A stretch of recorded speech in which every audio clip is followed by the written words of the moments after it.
అంటే బ్లీచింగ్ పౌడర్కి డబ్బులు పంచాయతీ.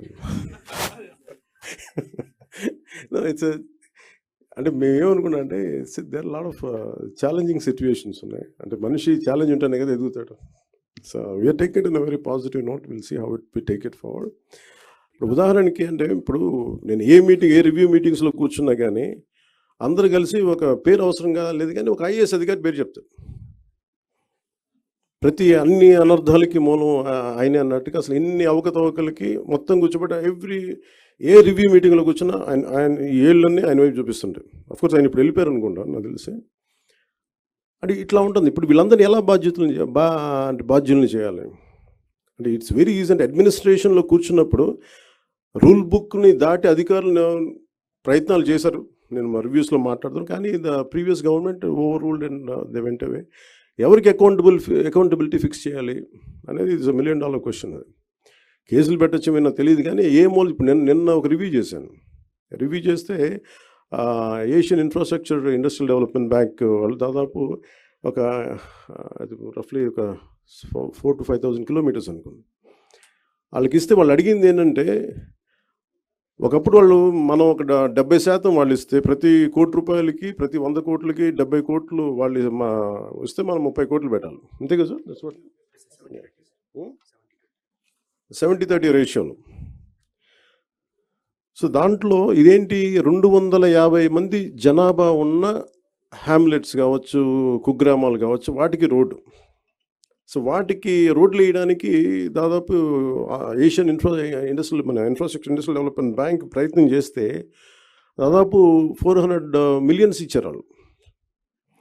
ఇస్తే కానీ మనం ఏం చేసాం, వాళ్ళు ఇచ్చిన తర్వాత అది రోజు ఏమైపోయింది, గత ప్రభుత్వం డబ్బులు పే చేయక వాళ్ళకి ప్రాజెక్టు నిర్మాణం చేయలేదు. నేను అడిగాను ఏంటంటే అధికారులని, బ్యాంక్ అధికారులు, ఎందుకు అంటే లాస్ట్ గవర్నమెంట్ వాళ్ళు కనీసం వాళ్ళ వాటా వాళ్ళు ఇవ్వలేదు. వాళ్ళు 70 కోట్లు వాళ్ళ వంతు రిలీజ్ చేశారు కానీ రాష్ట్ర ప్రభుత్వం ఇవ్వాల్సిన వంతుని వాళ్ళు రిలీజ్ చేయకపోవడం వల్ల వాళ్ళు ఏం చేశారు, అలా ఉంచేశారు దాన్ని.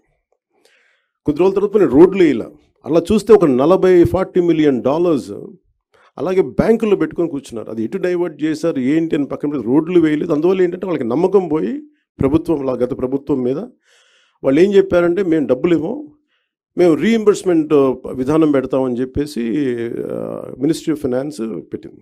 వాళ్ళు ఏం చేశారు, మొన్నదాకా మన వాటా ఇవ్వాలి 70 కోట్లు పెడితే మనం 30 కోట్లు పెట్టి ప్లస్ GST మనం కడితే 18% దాన్ని ముందుకు తీసుకెళ్ళారు.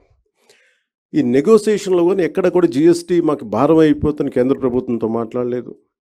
ఇట్లాగా ఏదైతే ఇంటెండెడ్ పర్పసెస్కి గొప్ప నోబుల్గా స్టార్ట్ చేశారో వీళ్ళు రకరకాల విధానాల ద్వారా ఫండ్స్ని ఎటు డైవర్ట్ అయిపోయింది. ఇది ఇండస్ట్రియల్ వాళ్ళు మన AIB కూడా చెప్తా ఉన్నారు, మా డబ్బులు రాలేదు.